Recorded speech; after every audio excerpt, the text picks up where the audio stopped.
Hi guys, welcome back to the KDRC YouTube channel. This is going to be part 2 of the D110 chassis build up, and from going from the class 1 to from the kit through to the class 1 comp truck. Some of you would have seen in the first video, or the astute among us, I'm the stupid one, I got this back plate upside down, so I quickly whipped that over before the thread lock went off.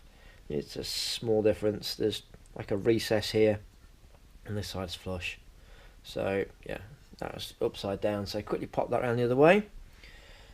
So admit to your mistakes. So right, next step is the front chassis brace, is where the bumper's going to bolt onto here. I'm going to get it in between here, and then the shock loops, front and rear. Now they are slightly different front to rear. There we go. There's a front one here. Now these two, sorry, this is a rear one. The front ones are bagged up. Rear, slightly different in height. So got those two. See, they're different in height. They are the rears. And then let's tear the bag open. Got the fronts. Slightly longer, but equal height. So they are there. So we'll get this front brace in. Again, all metal front brace, already tapped in there. That's not handed or sided, so I can't get that wrong, which is probably a good thing. Right, let's move on. We've got the M3x8, which is this little pile here for this little front brace. Again, I'm always saying it, but thread lock. Get that slotted into place. Everything goes far smoother when you're not on camera, but there we go. Get that one bolted up. One of those, destroying the mini garage in the background. That's the longboard knocked down. There we go. I'll do a little video or some pictures or whatever of my scale garage in the background there. That's a work in progress. Got a few little bits in there, some homemade toolboxes and stuff like that. But so I'll do that in another video. Okay, front brace in. Everything just feels so sturdy. Just listen to that on the workbench. Everything's so sturdy on this thing. I can't wait to get it finished and get it out for a trial round. Okay, so front shock loops. These guys here. Again, you know that they are now the equal height. So get those on. M3x10s on this. Up on the side. And that goes in there and there.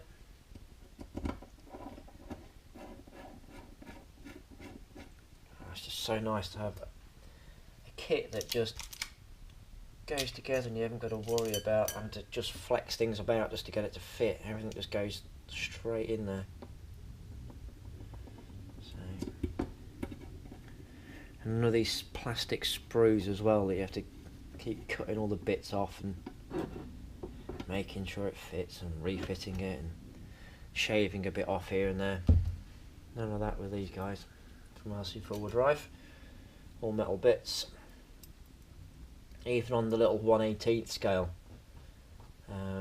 Gelande 2 that I've got, which I'll do a little video on. That was the same. That little thing was all metal chassis. Again, that's ready to run though, that, but of course, me being me, had a quick strip down, had a look through it, took it apart, checked to see how it works. Everything metal on that. So although I am going to do a few hop-ups and upgrades for this, but that's only because I'm going to use this at national competitions and hopefully international competitions. I have a run over to see the guys in Austria hopefully next year. Going to do a competition over there.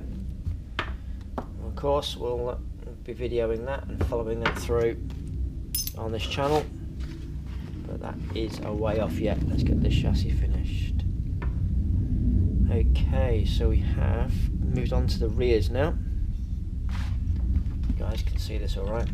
Obviously because they're different height, the holes here, look, they're at different height, so that's obviously why we're doing that.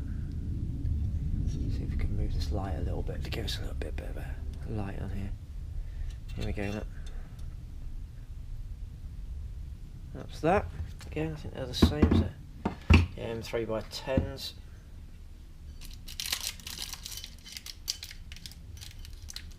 Just a few of those out. There we go. Oh, magnetic bowl, can't talk. Magnetic bowl, great addition to a build. Gets everything in place, stops it rolling about. I'm going to get an addition soon, hopefully, to the workbench. I'm going to get a magnetic build mat. So it's got some little pockets at the front of that, and that'll obviously stop everything rolling around. Just let me know, guys, as I mentioned in the last video, just let me know whether the camera angle's good for you, or you reckon we could do something slightly different. Any you professional guys out there, give me a shout if you reckon something I can change. I'm using a GoPro Hero 4 Silver for doing the videoing.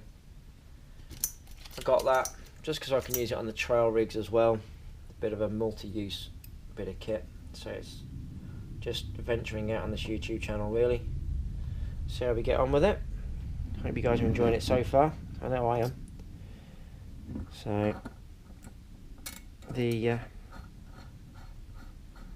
it's winter at the minute over here in the UK, so but in the summer I plan on getting a little track set up out in the driveway, and this workshop's actually in my garage in one of the corners. I'll put a little picture up showing where it's actually set, the whole bench and everything laid out. I'd have to get a little open day or an open garage as such, so the guys can come down and have a go in here and use the workshop space, and we'll get a few of them on here and show the trucks running outside the garage. And I'm generally having a good weekend, because that's the side of RC that I like, is the social side of it, enjoying each other's company and just having a good laugh really with all your friends. So right, next step, servo mounts, and we need an M3x8 countersink. Of course, the good thing with all the RC 4-wheel drive kits and anything else they do, they everything is always bagged and labelled, and just here we go, M3x8. Should really got this ready before the video, guys, I'm sorry, but hey, nobody is perfect. Here you go, M3x8. Look, as I was saying, look, everything with RC 4-wheel drive is labelled, and you can see that if it focuses up alright. Yeah, M3x8. Just really good little bits of kit, these RC 4-wheel drives. So we'll get these servos braces on next. Our servo mounts again. Nice little bit of machined alley. Oh, so here we go. There's a little cutout in there. You can see it there. So that will just sit into there, like so. Everything, as I said before, just sits in nice into place. Slots together good. So let's get thread lock, thread lock, thread lock. I always say it, I know. Okay.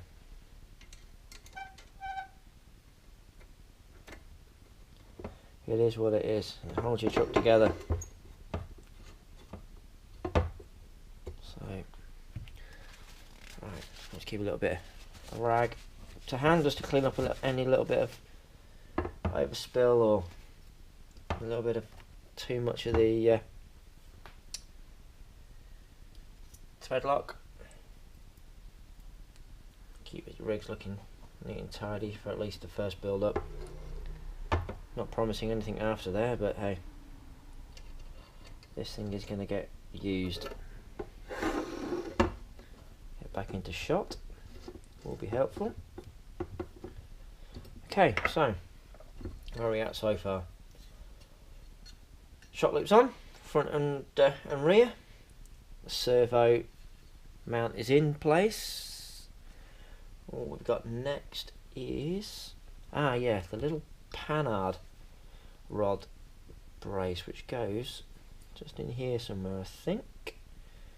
So let's have a look for that little fella over here. It looks like that's him in there. There you go, look.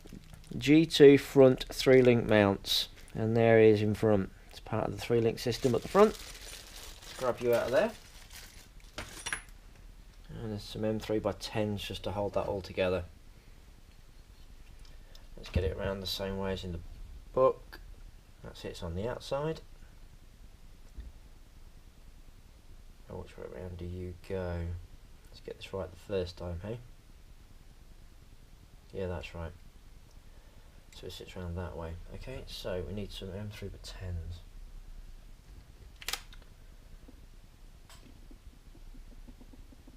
Yeah, I can't remember if it's this one or the previous video. I said just drop me a couple of pictures if you can, or whatever of your actual rigs. On Facebook's probably going to be the easiest thing. I'm Kevin Dent on Facebook.